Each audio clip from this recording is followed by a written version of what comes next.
الحمد لله رب العالمين والعاقبة للمتقين والصلاة والسلام على سيد الأنبياء والمرسلين وعلى آله وأصحابه الطيبين الطاهرين أما بعد فأعوذ بالله من الشيطان الرجيم بسم الله الرحمن الرحيم والعصر إن الإنسان لفي خسر إلا الذين آمنوا وعملوا الصالحات وتواصوا بالحق وتواصوا بالصبر صدق الله العظيم غوث اعظم بمنی بے سر و ساما مددے قبلِ دین مددے کعبہ ایمان مددے انتظار کرم تستمن عینی را اے خدا جو خدا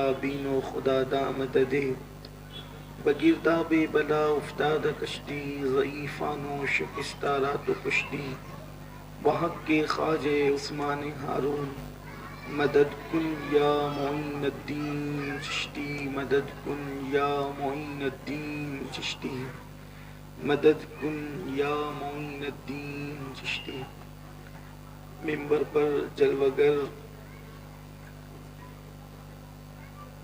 برادر ذی وقار پیر سید آصف الدین جیلانی صاحب جمیع عرش مقام سادات کرام علماء ذوی الاحترام حاضرین محفل پردہ نشین ماں اور بہنوں السلام علیکم ورحمۃ اللہ وبرکاتہ۔ انتہائی احترام و عقیدت کے ساتھ اپنے اور ساری کائنات کی مرکزی عقیدت دانائے سبل مولائے کل ختم الرسل امام عرش مقام امام حسین شہزادہ گلگوں قبا امام حسین علی جدہ وعلیہ السلام کی بارگاہ میں خراج عقیدت پیش کرنے کے لیے انعقاد پذیر ہے۔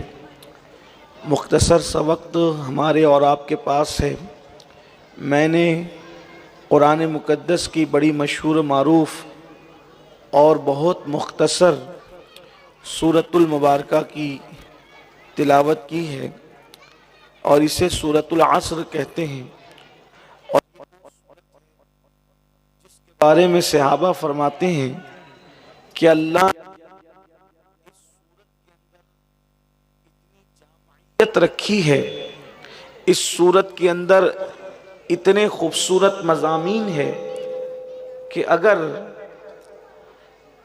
اللہ تبارک و تعالیٰ پورا قرآن نازل نہ بھی فرماتا، صرف یہی ایک سورہ مبارکہ نازل کر دی جاتی اور لوگ اسی ایک سورت پر عمل کر لیتے تو لوگوں کی دنیا اور آخرت میں کامیابی کے لیے یہی ایک سورت کافی ہوتی۔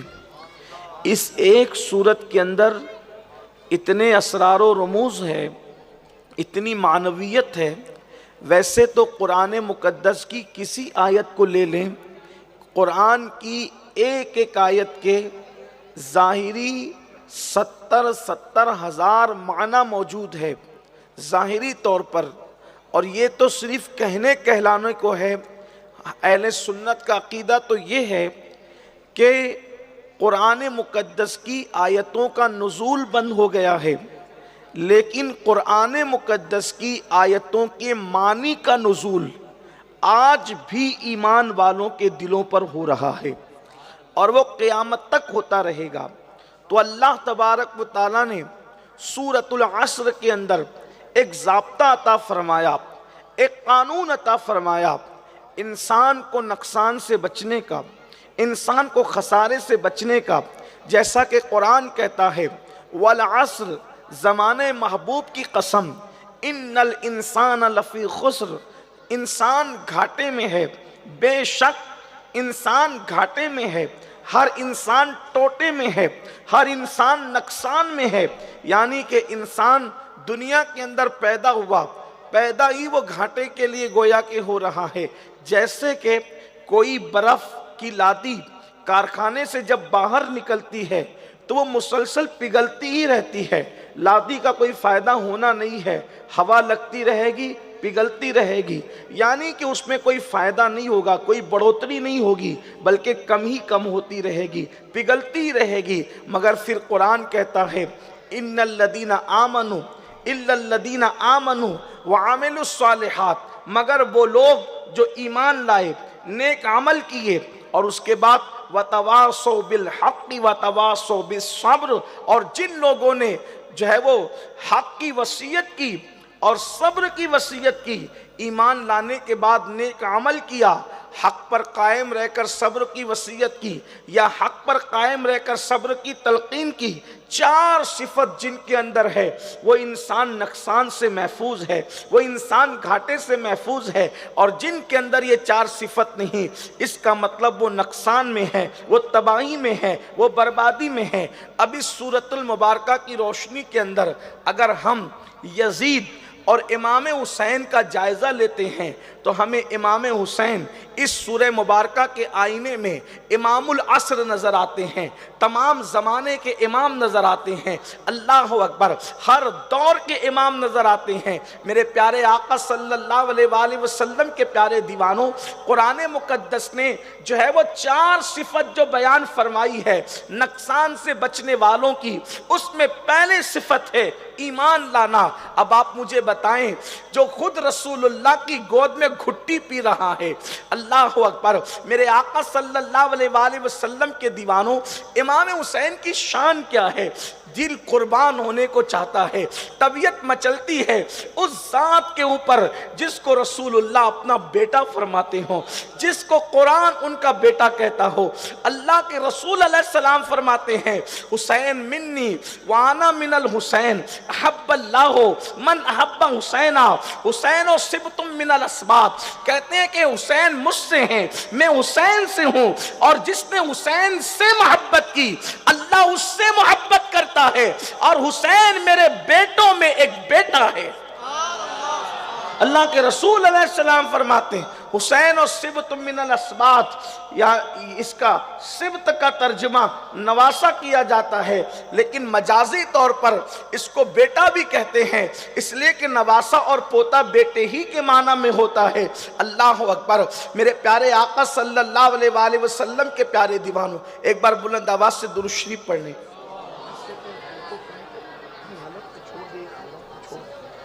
اللہم صلی علی سیدنا و مولانا محمد معدن الجود والکرم والہ الکرام و ابنہ الکریم و امتہ الکریم یا اکرم الاکرمین و بارک وسلم صلاة و سلام علیک یا جد الحسن والحسین صلاة و سلام علیک یا جد الغوث الثقلین۔ تو عرض یہ کر رہا تھا کہ ایمان لانے کی بات کہی گئی، اور ایمان کیا ہے؟ رسول اللہ صلی اللہ علیہ وآلہ وسلم کو ماننے کا نام ایمان ہے۔ حضور علیہ الصلوۃ والتسلیم جو چیزیں لے کر آئے ان کی تصدیق کرنے کا نام ایمان ہے۔ اب وہ اس امام حسین کے ایمان کا اندازہ کون کر سکتا ہے؟ امام علی مقام کے ایمان کا اندازہ کون لگا سکتا ہے کہ امام علی مقام علی جدی والی سلام پیدا ہوئے ہیں تو اللہ کے رسول صلی اللہ علیہ وآلہ وسلم ان کو اپنی گود میں لے کر کے اپنی زبان چسا کر کے گھٹی عطا فرما رہے ہیں، اپنی زبان ان کے منہ میں دے رہے ہیں۔ اللہ اکبر، ان کا نام اللہ کے رسول علیہ السلام خود رکھ رہے ہیں، بلکہ یہاں تک فرمایا حسن اور حسین یہ دو نام ایسے ہیں کہ اللہ نے زمانے جاہلیت کے اندر ان ناموں کو چھپا کر کے رکھا تھا تاکہ یہ نام کا کوئی انسان حسن اور حسین سے پہلے نہ ہو۔ اب تھوڑا میں آپ کی توجہ چاہتا ہوں، آپ غور فرمائیں۔ اللہ اکبر، جاہلیت کے زمانے میں توجہ کرنا، حسین کس مومن کو کہتے ہیں؟ حسین کس مومن کو کہتے ہیں اندازہ کریں۔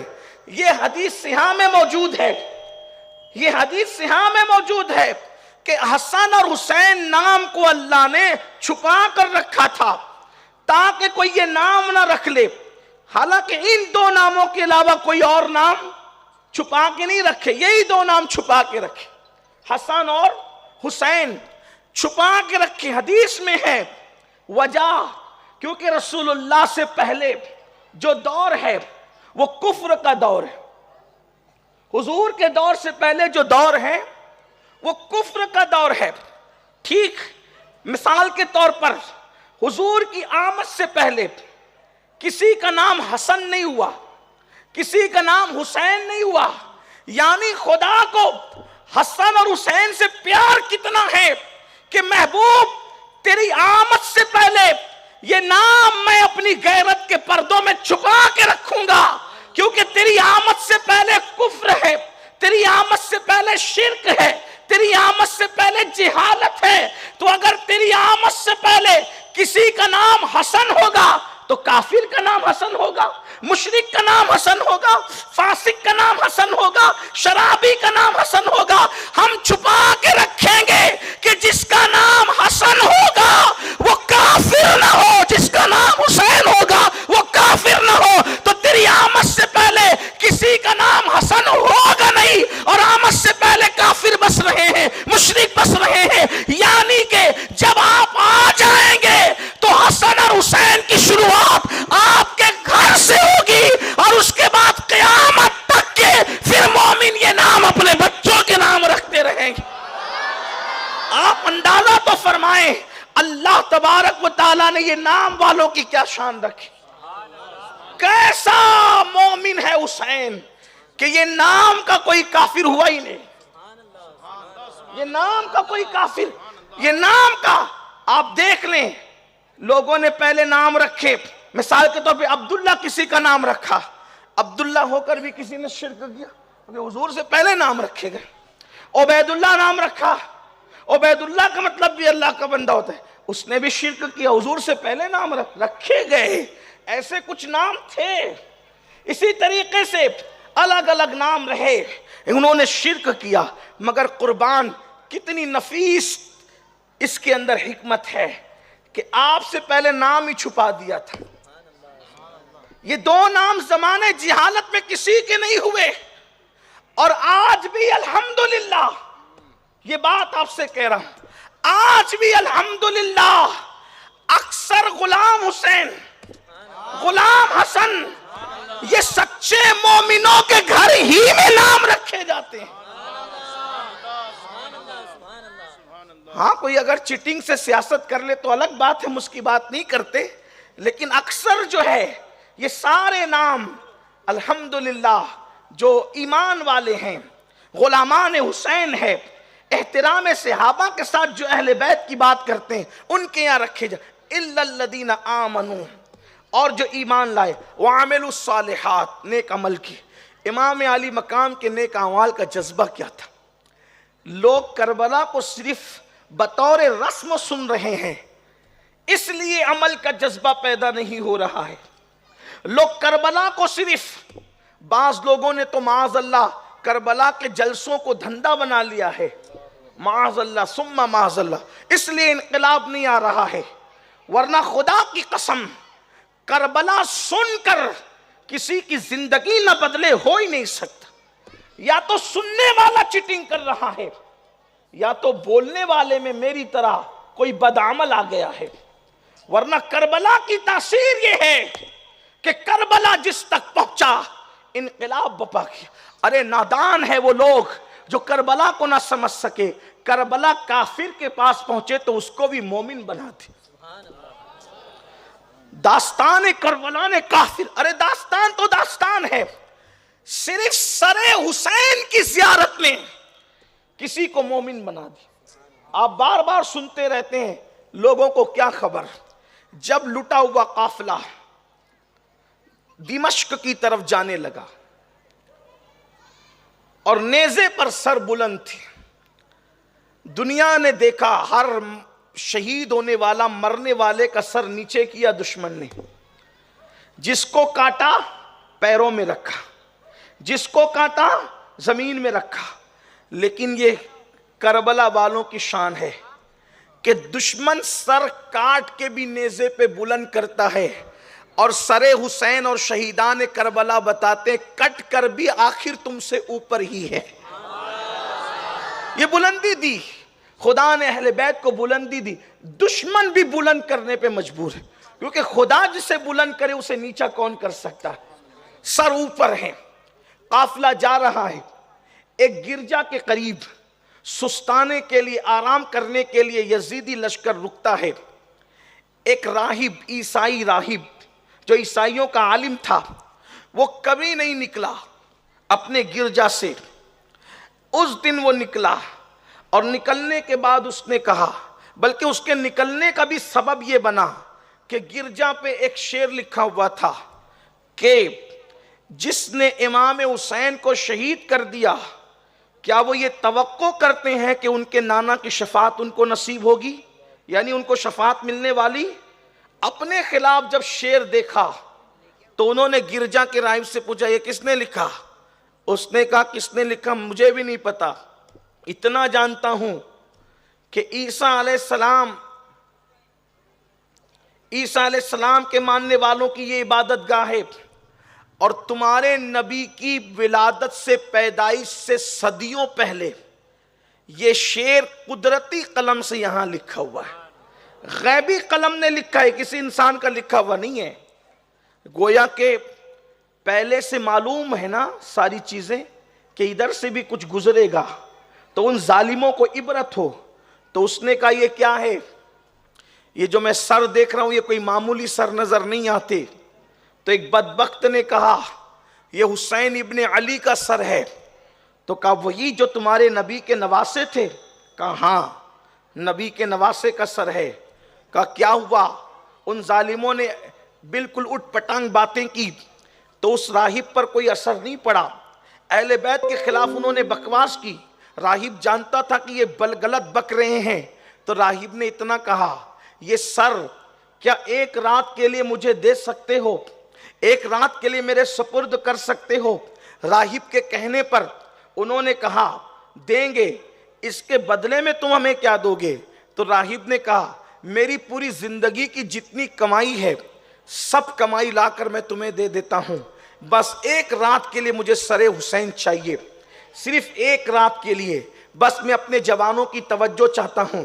جب سے ہم نے ہوش سنبھالا، کربلا کی داستان سن رہے ہیں، ہم نے اپنے علماء سے، اپنے بزرگوں سے ہر سال کربلا سنی، ہر روئے بھی، آنسو بہائے بھی، شربت بھی تقسیم ہوا، نیازیں بھی ہوئی، لیکن ہم کبھی نہیں بدلے، ہماری زندگی میں انقلاب نہیں آیا، کیونکہ ہم نے واقعات کربلا کو صرف رسم سمجھا، ہم نے واقعات کربلا کو دل بہلانے کا سبب سمجھا۔ لیکن سنو، حسینی فیضان کسے کہتے ہیں؟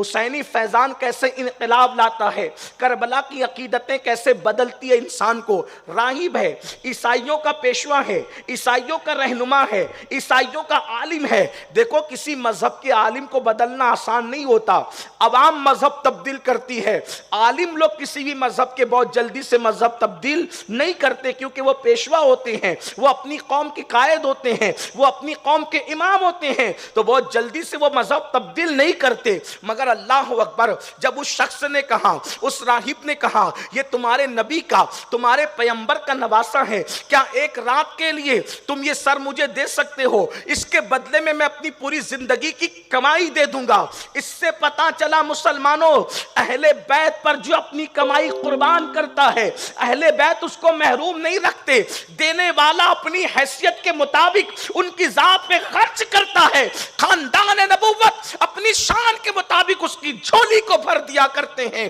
اس نے کہا، پوری زندگی کی کمائی میں تمہیں دینے کے لیے تیار ہوں، کیا ایک رات کے لیے سر دو گے؟ انہوں نے کمائی لے لی، سر حسین دے دیا، سوچا ایسے بھی تو لے کر یہاں بیٹھنا ہی ہے، لے کر کے یہاں سونا ہی ہے، رات بھر تو ٹھہرنا ہی ہے، سر حسین دیا۔ اس شخص نے سر لیا، اور سر لینے کے بعد اللہ اکبر، اس کے پاس رسول اللہ کی جو تصویر تھی، رسول اللہ کی تصویر، اس کے اپنے مذہب کے مطابق اس نے اس کو دیکھا اور سر حسین کو دیکھا۔ حدیث میں آتا ہے، امام حسین اپنے نانا کے بہت مشابہ تھے، امام علی مقام اپنے نانا مصطفیٰ جان رحمت صلی اللہ علیہ وسلم کے ہمشبی تھے، بہت چہرہ ملتا جلتا تھا۔ ایک حدیث میں یہ بھی ہے، صحیح کی حدیث میں ہے، اللہ اکبر، اس نے دیکھا اور اللہ اکبر، ہم شبی پیغمبر کو دیکھ کر جو چہرے پہ خون گرد و غبار تھا وہ صاف کیا، عطر لگایا اور پوری رات کھڑا رہا، پوری رات کھڑا رہا۔ اس راہب کا بیان ہے، میں اس گرجے میں جا کر کے آیا ہوں. میں نے اپنی آنکھوں سے اس پتھر کو بھی دیکھا ہے جہاں پر وہ پتھر ہے, ابھی بھی وہ پتھر ہے جس پر وہ سر رکھا تھا اس نے, وہ پتھر ابھی بھی اپنی جگہ پر ہے. اس کو ایک احاطے میں کر دیا گیا ہے, اور اب وہ گرجا نہیں ہے بلکہ الحمدللہ وہ گرجا نہیں ہے, گرنے کی جگہ نہیں ہے, بلکہ اب تو وہ اٹھنے کی جگہ ہے. قوموا للہ قانتین, وہ مسجد بن چکی ہے. اللہ اکبر. جب میں وہاں پہنچا 2005 میں تو وہاں پر مدرسہ چل رہا تھا اور ایک عالم بچوں کو مدرسہ پڑھا رہے تھے. تب اس کے بعد جو ہے میرے ساتھ بہت سارے لوگ تھے, ہم نے اس پتھر کی بھی زیارت کی اور اس جو ہے وہ مسجد کی بھی زیارت کی جو پہلے گرجا تھی. اللہ اللہ, وہ رات بھر ہاتھ باندھ کر کھڑا رہا. اس کا بیان ہے کہ میں نے دیکھا سر حسین سے لے کر میری چھت تک اور چھت سے لے کر آسمان تک نور کی کرنیں میں نے دیکھی. اللہ اکبر. پھر میں حسین اور حسین کے نانا پر درود پڑھتا رہا. جب آخری پہر آیا تو سر حسین میں لبوں کو جنبش ہوئی اور اس نے کہا کہ کھڑے ہو کر اب کرتا کیا ہے, جو ہماری خدمت کرے ہم اسے کافر رہنے نہیں دیتے. کلمہ پڑھ اور مسلمان ہو جا, اور کلمہ پڑھا کر اسلام عطا.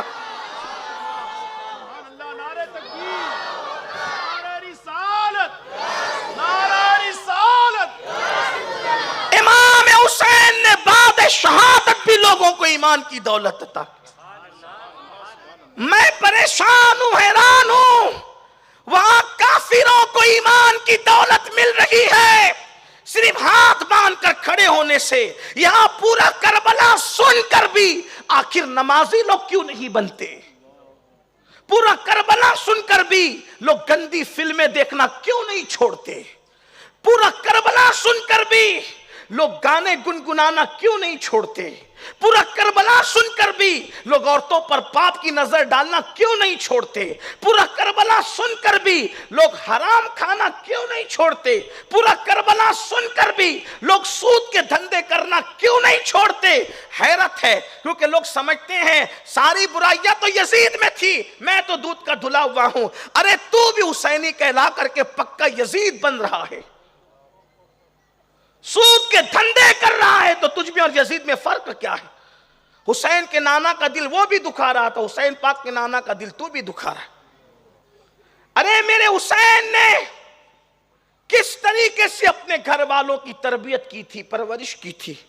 کربلا صرف سنتے ہو, کوئی عبرت نہیں لیتے. آؤ آپ کو بتاؤں 7 سال کے بچوں میں شعور کیا ہوتا ہے. آج پورے ہندوستان میں تحفظ ناموس رسالت کے جلسے ہو رہے ہیں, میں بھی شریک ہوتا ہوں الحمدللہ, اور تحفظ ناموس رسالت کے جلسے میں شریک ہونے میں میں اپنے لیے نجات سمجھتا ہوں. لیکن ایک بات آپ سے کہتا ہوں, جب تک کوئی بندہ خود عمل نہ کرے اس وقت تک وہ دین کی حفاظت نہیں کر سکتا. جس کے گھر میں دین محفوظ نہیں, توجہ فرمائیں, کربلا سے پیغام کیا مل رہا ہے؟ جس کے گھر میں دین محفوظ نہیں اس کی گلی میں دین محفوظ نہیں رہے گا, اور جس کی گلی میں دین محفوظ نہیں اس کے محلے میں دین محفوظ نہیں رہے گا, اور جس کے محلے میں دین محفوظ نہیں اس کے ملک میں دین محفوظ نہیں رہے گا. ارے ملک میں دین نافذ کرنے کے لیے فرقہ وارانہ طور پر فرقہ واریت والے ذہن والے لوگ رکاوٹ پیدا کرتے ہیں, لیکن پورے گھر کا وزیر اعظم تو ہے, اس میں کون سی سیاسی پارٹی رکاوٹ پیدا کر رہی ہے؟ پورے گھر کا صدر اعظم تو ہے, پورے گھر کا بادشاہ تو ہے. ارے روڈ پہ نماز پڑھنے پہ پابندی لگی ہے, گھر میں نماز قائم کرنے پہ کون سی پابندی ہے؟ روڈ پہ نماز پڑھنے کے حوالے سے لوگ منع کر رہے ہیں, لیکن گھر میں نماز پڑھنے کے لیے, نماز کے لیے اٹھانے کے لیے کون سی پابندی ہے؟ چیٹنگ کرتے ہو, اللہ رسول کو دھوکہ دینے کی اپنے زوم میں ناپاک کوشش کرتے ہو. حسینی کہلا کر کے میری قوم یزیدیت کی طرف جا رہی ہے. سن لو, دنیا میں کتنا ہی مکر کر لو, جب تک جسم کا رشتہ روح سے جڑا ہوا ہے ہر مکاری کر لو گے اور جو چاہو بڑے بڑے الفاظ اپنے لیے استعمال کر لو گے, لیکن جس دن روح کا رشتہ جسم سے ٹوٹ جائے گا یہ مسجدوں کو ویران کرنا تمہارے لیے قیامت ثابت ہوگا, نمازوں کو ترک کرنا اللہ کے غضب کا سبب ثابت ہوگا. یہاں اگر پیر میں کانٹا چبھے تو 4 لوگ نکالنے کے لیے دوڑتے ہیں. جب نماز ترک کرنے کی وجہ سے سانپ اور بچھو اور جہنم کا عذاب قبر میں مسلط کیا جائے گا تو نہ ماں بچا سکے گی، نہ باپ بچا سکے گا، نہ بھائی بچا سکے گا، نہ دوست و احباب بچا سکیں گے، کوئی بچا نہ سکے گا. لوگوں کو خبر بھی نہیں ہوگی. قبرستان جانے والوں اور ہنسی مذاق کر کے قبرستان سے بھی نکلنے والوں، قبرستان جا کر کے قبروں کو دیکھ کر عبرت حاصل نہ کرنے والوں، کبھی سوچا یہ پرسکون قبریں اوپر سے تو پرسکون لگتی ہے لیکن اندر کیا قیامت ڈھائی جا رہی ہے. اللہ اکبر. کسی کے قبر میں جہنم کا بستر ہے، کسی کی قبر میں آگ کا بستر ہے، کسی کی قبر میں اوپر نیچے دائیں بائیں آگے پیچھے جہنم کی آگ دہکا دی گئی ہے. کیوں؟ اس لیے کہ دنیا میں لوگوں کے سامنے تو متقی بنتا تھا، لوگوں کے سامنے تو پارسا بنتا تھا، لوگوں کے سامنے تو پرہیزگار بنتا تھا، لیکن تنہائیوں میں فجر کی نماز میں سوتا پڑا رہتا تھا، سود کے حرام دھندے کر کے حرام کھاتا تھا. اللہ اکبر. کہیں چوری کر رہا تھا، کہیں ڈاکہ ڈال رہا تھا، کہیں بہنوں کا حق مار رہا تھا، کئی بھائیوں کا حق مار رہا تھا. اللہ اکبر. الا الذین آمنوا وعملوا الصالحات کا مطلب کیا سمجھا؟ مگر جو ایمان لائے اور ایمان لا کر کے نیک عمل کیے. صرف تسبیح کی مالا جپنا نیک عمل نہیں ہے، بلکہ بہنوں کا حق دینا یہ بھی نیک عمل ہے، بھائیوں کا حق دینا یہ بھی نیک عمل ہے، رستے سے تکلیف دینے والی چیز کو ہٹا دینا یہ بھی نیک عمل ہے. اللہ اللہ. میری قوم کہاں ہے؟ میں تو حیران ہوں. کربلا میں امام حسین، ابھی بات آگے بڑھتی ہے میں عرض کروں گا، لیکن کربلا میں امام حسین بہن کو کہہ رہے ہیں جاؤ تم چلی جاؤ، بہن جانے کا نام نہیں لیتی. آج کے دھلیا کو لے لو، مالیگاؤں کو لے لو، ہندوستان کے لے لو، اگر بھائی اور بیٹوں میں مقابلہ ہو تو بہن کس کو ترجیح دے گی؟ کس کو ترجیح دے گی؟ اپنے بیٹوں کو. بھائی کو نہیں دے گی. دے گی نہیں. یہ ماں کا بیٹا ہے، یہ میرے بیٹے. صحیح ہے؟ تبھی تو جھگڑا ہوتا ہے. اگر ماموں بھانجے میں جھگڑا ہوا تو ماں کا سپورٹ کس کو ہوگا؟ بھائی کو نہیں ہوگا، بیٹے کو ہوگا. صحیح ہے یہ؟ مگر قربان کربلا میں زینب 2 ننھے شہزادوں کو لا کے کہتی تجھ پر یہ قربان. کیوں؟ حسین پاک کا بہن کے ساتھ سلوک کیا تھا؟ بھئی یہ جو قربانی دینے کا جذبہ پیدا ہوتا ہے نا، وہ کسی کا سلوک متاثر کرتا ہے. ابھی میں اونو محمد کی شہادت نہیں پڑھنے لگا ہوں، اور ویسے 7 تاریخ سے پہلے بھی یوں بھی شہادت میں کم ہی پڑھتا ہوں. شہادت 7 کے بعد ہی پڑھتا ہوں. اس کی حکمت یہ ہے کہ شہادتوں کا سلسلہ 7 کے بعد ہی شروع. اس لیے تو بہرحال بہن نے بچے قربان کر دیے، قربان کیے بھائی پر. تو بھائی کا سلوک کیا ہو؟ چچا پر بھتیجے قربان نہیں ہوتے. چچا پر قربان.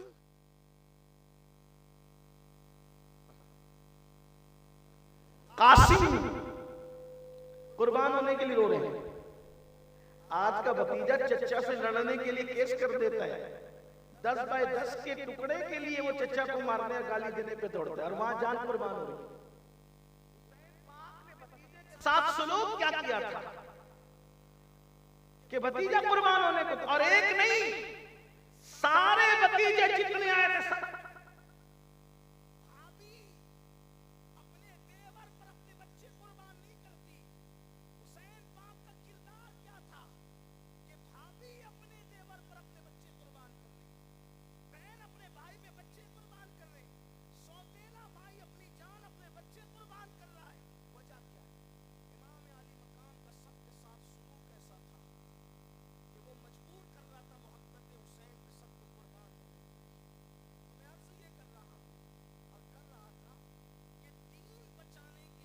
ہمارا بھی دین پر عمل ہونا ضروری. آج مسلمان دین بچانے نکلا ہے. اگر ٹائم ہو گیا تو اپنی بات مکمل کرتا ہوں. جو ہو گیا پوری کر لے رہا ہوں بات کو، اتنی بات مجھے پوری کر لیں دے، بات مکمل کرتے ہیں انشاءاللہ. مجھے پتا ہے ٹائم یہاں پر 10 بجے کا تھا، 10:15 ہو گئے، لیکن بہرحال وہ مائک تھوڑا کم زیادہ ہو رہا ہے تو مجھے ڈر لگتا ہے. اچھا ایک بار درود شریف پڑھنے. اللہم بلند آواز سے پڑھنے بعد درود شریف۔ اللہم صلی علی سیدنا مولانا محمد معدن الجود والکرم وآلہ وصحبہ وبارک وسلم۔ توجہ فرما لیں، بات وقت میں مکمل ہو جائے گی، توجہ کریں۔ دین پر خود عمل، دیکھو جو دنیا سمجھ رہی ہے نا کہ مسلمان دین کی حفاظت نہیں کر سکیں گے، وہ صحیح سمجھ رہی ہے۔ کیوں؟ کیونکہ وہ ہمیں دیکھ رہی ہے کہ ہمارا خود دین پر عمل نہیں ہے۔ جس کا خود دین پر عمل نہیں، وہ دین نہیں بچا سکتا۔ دین کون بچائے گا؟ جس کا خود دین پر عمل ہوگا۔ جیسے دین بچانے حسین پاک نکلے، میں چیلنج کرتا ہوں، حالانکہ میں چیلنج کی دنیا کا آدمی نہیں ہوں، صوفیوں کی جماعت سے میرا تعلق ہے، صوفیہ کے مسلک اور مشرب سے میرا تعلق ہے، چیلنج والا آدمی نہیں ہوں۔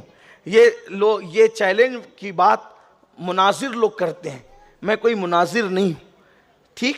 لیکن ایک توجہ کریں، پھر کہتا ہوں چیلنج، امام حسین کی زندگی کا 1 سیکنڈ یا امام حسین کے گھر کے جو 17 یا 18 لوگ کربلا میں تھے، خاندان کے جو 17 یا 18 لوگ کربلا میں تھے، ان کی زندگی کا 1 سیکنڈ آپ شریعت کے خلاف بتا دیں، دین کے خلاف بتائیں آپ۔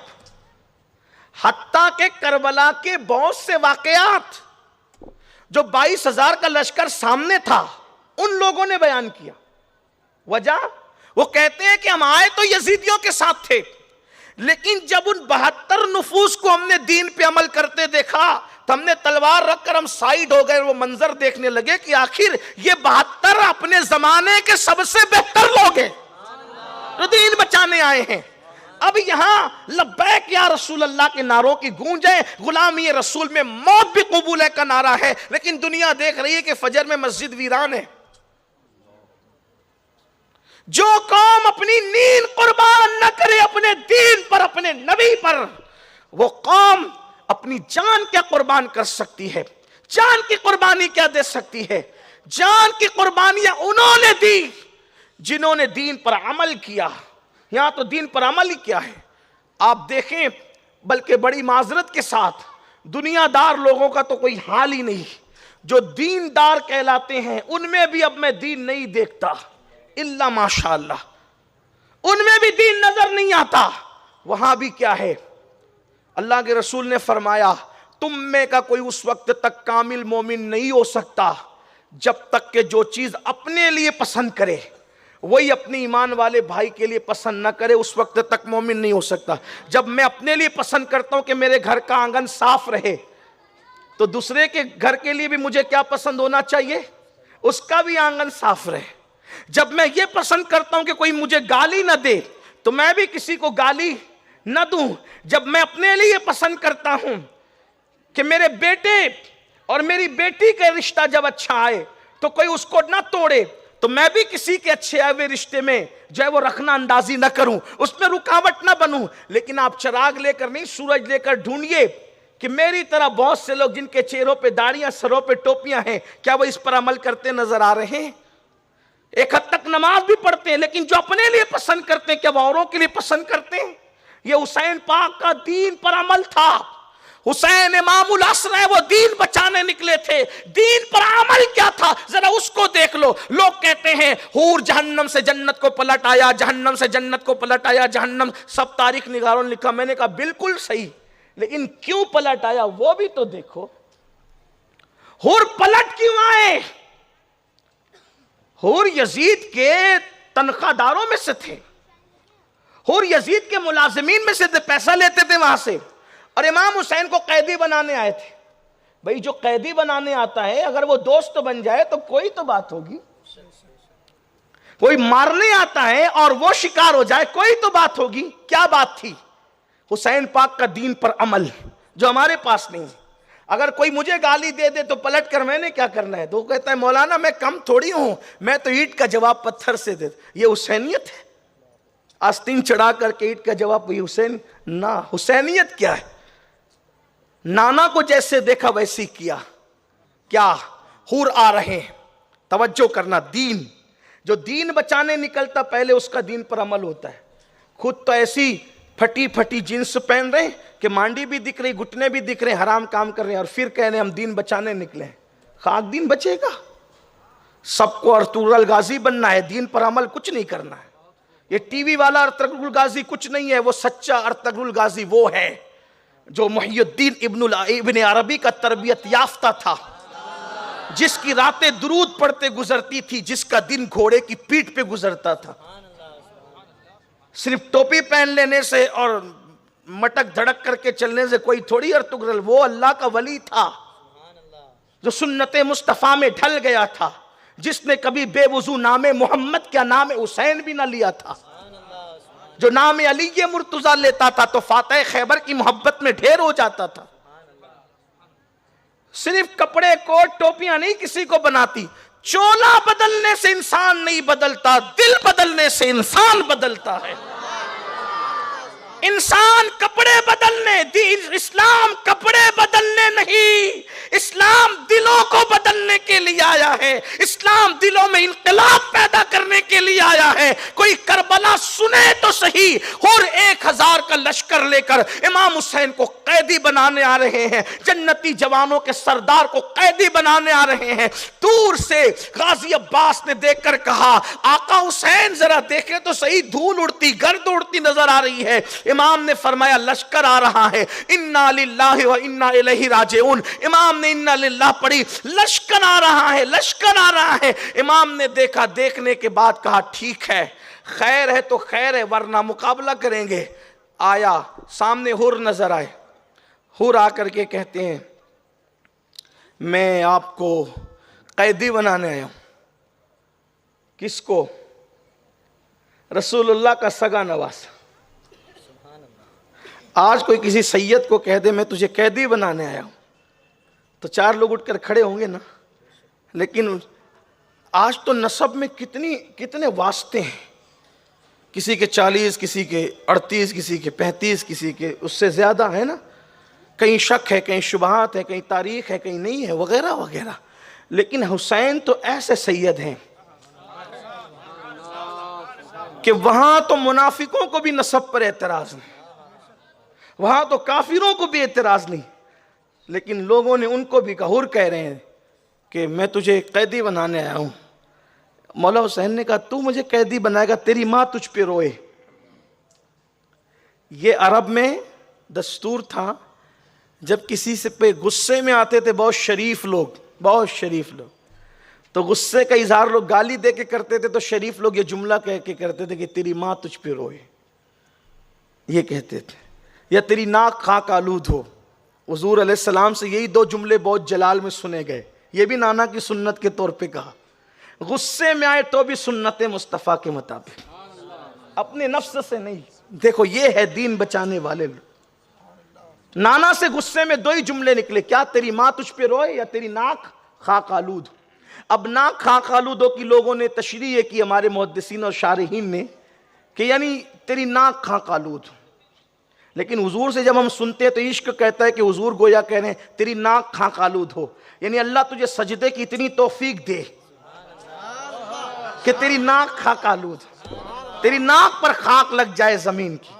لوگوں نے اور بھی کہا کہ خاک میں ناک مل جائے، میں نے کہا وہ رحمت للعالمین ہے، ان کے جلال میں بھی دعائیں ہیں، یہ کبھی الگ بات ہوگی، یہ عنوان ہی الگ ہے۔ لیکن غصے میں آئے تو بھی سنت کے مطابق تیری ماں تجھ پہ روئے۔ حر نے کہا حسین اگر کوئی عربی مجھے یہ بات کہتا تو میں بھی پلٹ کے کہہ دیتا، لیکن میں نہیں کہوں گا۔ کیوں؟ کیونکہ میری ماں تو جو ہے وہ ہے، لیکن آپ کی امی بنت پیمبر فاطمہ ہے، اس لیے میں کچھ نہیں کہتا۔ بس حور کے پلٹنے کی 2 وجہ ہے، ایک یہ حور کے پلٹنے کی 2 وجہ، ایک یہ کہ انہوں نے سیدہ فاطمہ کے نام کا ادب کیا، سیدہ فاطمہ کے نام کا ادب کیا۔ اس نام کے ادب کی وجہ سے گویا مشیت کہہ رہی تھی حر جو میرے محبوب کی شہزادی کے نام کا ادب کرے وہ جہنم میں جائے، گوارا کیسے ہو سکتا ہے؟ تو نے نام کا ادب کیا شہزادی کونین کا، ہم نے تیری قسمت بدل دی۔ ایک وجہ یہ۔ دوسری وجہ یہ بات ہو رہی تھی اتنے میں میرے آقا امام حسین کی نظر حر پر پڑی۔ حر سے کہا حر تو تیرے گھوڑے کیوں کانپ رہے ہیں؟ توجہ کریں، تیرے گھوڑے کیوں کانپ رہے ہیں؟ حور سے کہا تیرے گھوڑے کیوں کانپ رہے ہیں؟ حور نے کہا حسین مجھے ابن زیاد کی طرف سے حکم تھا کہ کہیں رکنا مت، نہ کھانے کے لیے نہ پینے کے لیے، سیدھا حسین کو قید کر کے لا۔ تو میں گھوڑے دوڑاتے آیا اور اس میں نہ مجھے کھانا ملا نہ پانی، نہ میرے گھوڑوں کو کھانا نہ پانی، نہ میری فوج کو کھانا نہ پانی، یہ سب بھوکے پیاسے ہیں۔ مولا حسین نے فرمایا حور باتیں اب بعد میں ہوگی، ہمارے پاس پانی کے مشکیزیں بھرے ہوئے ہیں، پہلے تو بھی پانی پی، تیری فوج کو بھی پانی پلا، تیرے گھوڑوں کو بھی پانی پلا، پانی سے سیر ہو جاؤ، اس کے بعد بات ہوگی۔ اخلاق حسین سے حور اتنا متاثر ہوا کہ پھر دل سے غلام ہو گیا۔ حور کے بدلنے کی ہمارے پاس بھی یہ اخلاق ہیں۔ اور بات جو سمیٹتے ہوئے عرض کر رہا تھا وہ یہ، دین بچانے والا جب تک خود دین پر عمل نہ کرے۔ گھر میں ماحول دین کا کتنا مضبوط تھا، کتنا مضبوط۔ 7 سال کی عمر کیا ہوتی ہے؟ 7 سال کی عمر میں بچوں کو صرف ان کی اپنی پسند کی چیز چاہیے۔